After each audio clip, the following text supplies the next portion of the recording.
Mau tanya nih, pertanyaan penting ini. Bahasa roh. Oh, siap. Ini gue pengen tanya dari dulu. Yes. Emang bahasa roh kayak gimana sih? Lu bisa bahasa roh? Dalam hitungan ketiga, saudara mulai buka mulut saudara, mulai gerakan lidah saudara, mulai berbahasa. 1, 2, 3. Korabase kerebearabase kerabapapaparabase. Semua mulai berbahasa roh, semua mulai berbahasa roh. Korabata karabase kerabakarabase kerabayarabaralabase kerabarabarabase keraba. Korabata karabase kerabakarabalalabase kerabarala. Terus keluarkan. Korabase kearabakarabase. Assalamualaikum warahmatullahi wabarakatuh. Masih kembali di channel saya. Tentunya kita sudah mendengarkan bagaimana cuplikan videonya. Ketika Dr. Richard Lee bertanya kepada seorang pendeta tentang bahasa roh, pendeta ini gelagapan menjawab pertanyaan Dr. Richard Lee. Setelah kita lanjutkan dengan video yang lain, di mana di sini ada seorang pendeta yang berbahasa roh, tapi kalau kita dengarkan bahasanya itu hanya diraba-raba. Setiap pendeta bahasa rohnya berbeda. Bahasa roh ini adalah bahasa palsu. Para pendeta mengelabui jemaatnya untuk menarik perpuluhan. Dan mereka mengatakan bahasa roh ini adalah bahasa Tuhan mereka. Jadi kepada teman-teman di sini jangan kemana-mana dulu, karena kita akan mendengarkan bagaimana bahasa roh mereka. Sebelum kita lanjutkan, silahkan ditekan tombol subscribe-nya, bunyikan tanda loncengnya, dan silahkan di-share videonya. Selamat menyaksikan. Mau tanya nih, pertanyaan penting ini. Bahasa roh. Oh, siap. Ini gue pengen tanya dari dulu. Yes. Emang bahasa roh kayak gimana sih? Lu bisa bahasa roh? Belum. Gua nggak bisa bilang gua ahli, gua bisa. Tapi kadang-kadang bisa, kadang-kadang nggak bisa. Jadi gini. Kadang-kadang bisa, kadang-kadang nggak bisa kayak gimana itu? Jadi yang harus dipahami dulu dari dasar teologis yang bisa gue pertanggungjawabkan adalah begini. Bahasa roh adalah karunia.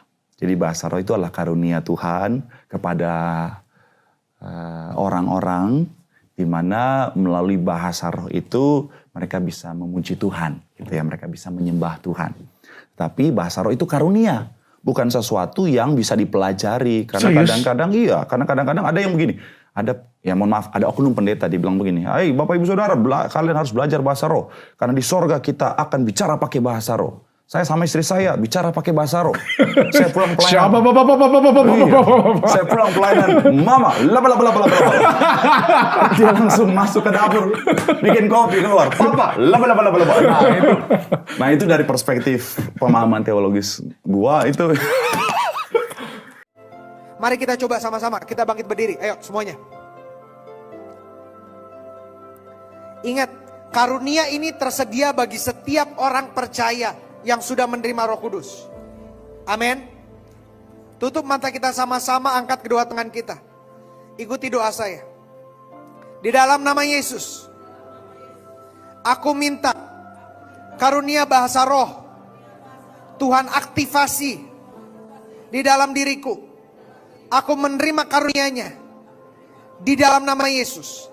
Dalam hitungan ketiga, saudara mulai buka mulut saudara, mulai gerakan lidah saudara, mulai berbahasa. 1, 2, 3. Korabase kerebearabase kerabapapaparabase. Semua mulai berbahasa roh, semua mulai berbahasa roh. Korabata karabase kerabakarabase kerabayarabaralabase kerabarabarabase keraba. Korabata karabase kerabakarabalalabase kerabarala. Terus keluarkan. Korabase kearabakarabase kerabakarabase kerabaralabase. Daging saudara ngerasa pasti ini bukan bahasa roh, tapi terus lakukan. Kerapata karabase kerapata lalalabase kerebayarabata karabata karabalalala. Semua mulai lakukan, Kerabata karabase kerebiarabata karabalalabase. Korabata karabase karabalalabase kerabalalabase kerabara. Amin.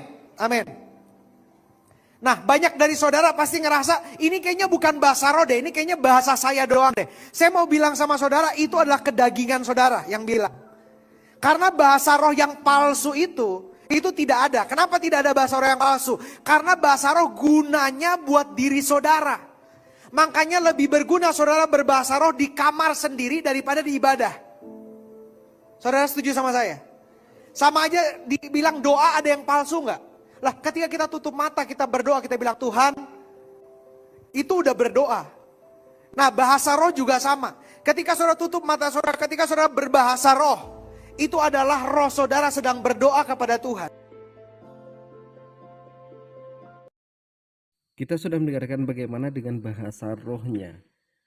Kita sering melihat bagaimana para pendeta mengatakan mereka itu berbisa berbahasa roh, seperti penjelasan pendeta. Terkadang pendeta ini sama istrinya berbahasa roh. Jelas-jelas ini adalah sebuah penipuan untuk menarik perpuluhan. Tapi kalau kita mendengarkan penjelasan pendeta yang lain, bahasa roh itu tidak ada. Tapi ada yang mengatakan bahasa roh itu ada. Itu sama halnya seperti kelahiran Yesus, Tuhan mereka. Kalau di dalam agama Islam adalah seorang utusan untuk kaum Bani Israel, yaitu Nabi Isa. Ada yang mengatakan Nabi Isa itu tidak lahir tanggal 25 Desember. Tapi ada pendeta yang mengatakan Nabi Isa itu lahir tanggal 25 Desember. Ada yang mengatakan Yesus itu adalah anak Tuhan. Ada yang mengatakan Yesus itu Tuhan yang menjelma sebagai manusia. Sampai sekarang ini konsep ketuhanan di dalam Kristen itu belum selesai. Mungkin kita perlu menunggu beberapa abad kemudian baru selesai tentang konsep ketuhanan di dalam agama Kristen. Apalagi mereka mengatakan Tritunggal, 3 jadi 1. Ini sangat sulit dipahami. Bahkan para profesor di dalam agama Kristen tidak mengerti dengan Tritunggal ini. Tidak paham dengan konsep ketuhanan yang ada di dalam Kristen ini. Karena Tuhan mereka itu dilahirkan oleh manusia. Sedangkan manusia ini diciptakan oleh Tuhan. Bagaimana cara memahaminya? Assalamualaikum warahmatullahi wabarakatuh.